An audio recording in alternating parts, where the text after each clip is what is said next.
السلام علیکم۔ انفارمیٹک 92 میں آپ دوستوں کو خوش آمدید کہتے ہیں۔ کروڑوں اربوں خربوں بار درود پاک نبی آخر الزمان صلی اللہ علیہ وسلم کی ذات پر آپ بھی نبی پاک صلی اللہ علیہ وسلم پر ایک دفعہ درود پاک پڑھ لیں، اور آپ سے درخواست ہے کہ میرے اس چینل کو سبسکرائب کر دیں اور بیل آئیکن کو دبا دیں تاکہ آنے والی مزید معلوماتی ویڈیو آپ تک بر وقت پہنچ سکے۔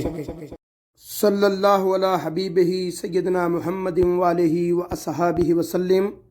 میرے محترم دوستو، آج ہم آپ کو زیارت کروانے لگے ہیں آقا کریم صلی اللہ علیہ وسلم کے منبر کی۔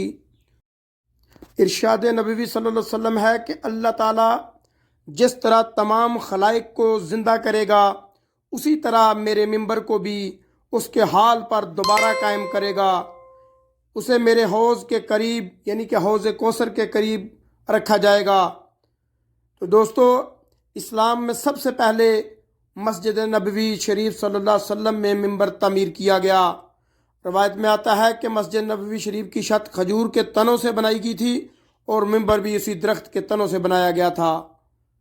جی دوستو، حدیث پاک میں ہے کہ جب نبی کریم رؤوف الرحیم صلی اللہ علیہ وآلہ وسلم خطبہ ارشاد فرماتے تو کھڑے ہو جاتے، پھر قیام کو طویل کرتے تو کھڑے رہنا دشوار ہو جاتا، پھر قیام کو طویل کرتے تو کھڑے رہنا دشوار ہو جاتا۔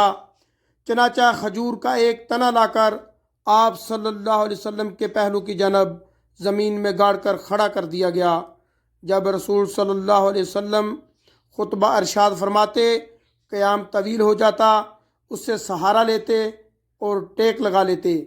صحابہ اکرام علیہ رضوان نے عرض کیا کہ لوگ زیادہ ہو گئے ہیں، ہم آپ صلی اللہ علیہ وسلم کے لیے منبر بنوا لائیں جس پر کھڑے ہو کر خطبہ ارشاد فرمائیں، تو آپ صلی اللہ علیہ وآلہ وسلم نے اجازت فرمائی۔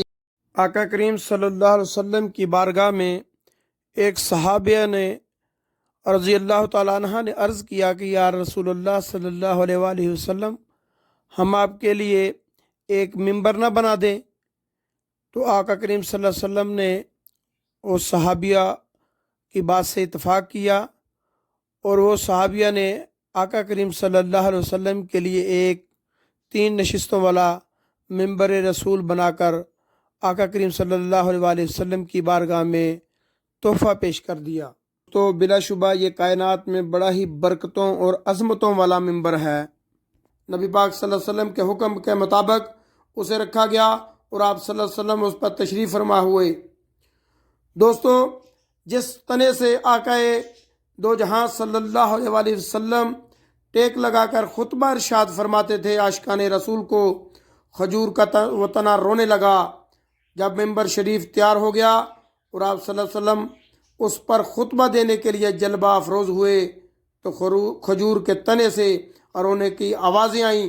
آپ نے اس پر دست شفقت پھیرا تو وہ خاموش ہو گیا۔ پھر نبی اکرم صلی اللہ علیہ وسلم کے حکم سے اس کو منبر کے نیچے دفن کر دیا گیا۔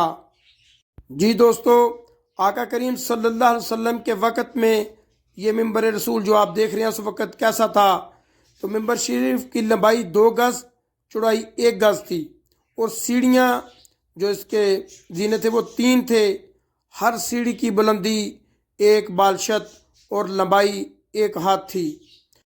آقا کریم صلی اللہ علیہ وسلم نے ارشاد فرمایا کہ میرے روزے اور منبر کے درمیان جو جگہ ہے وہ جنت کے باغوں میں ایک باغ ہے، جسے آپ دیکھ رہے ہیں سامنے، ریاض الجنہ۔ یہاں پر عاشقان رسول یہاں پر نوافل ادا کرتے ہیں، اور یہ ریاض الجنہ کے اندر والی سائڈ کا منظر ہے منبر رسول کا۔ تو جی دوستو، میں آپ کو بتا رہا تھا آقا کریم صلی اللہ علیہ وآلہ وسلم منبر رسول کے سب سے اوپر والے زینے پر تشریف فرماتے تھے، اور عاشقان رسول کو صحابہ اکرام رضوان اللہ علیہ اجمعین سے خطاب ارشاد فرماتے تھے، خطبہ ارشاد فرماتے تھے۔ حضرت سیدنا ابو بکر صدیق امیر المومنین دوم، آپ نے ادباً یہاں پر آقا کریم صلی اللہ علیہ وآلہ وسلم اپنے پاؤں مبارک رکھتے تھے، وہاں پر بیٹھنا شروع کیا۔ ان کے بعد عدل کی دنیا کے شہنشاہ سیدنا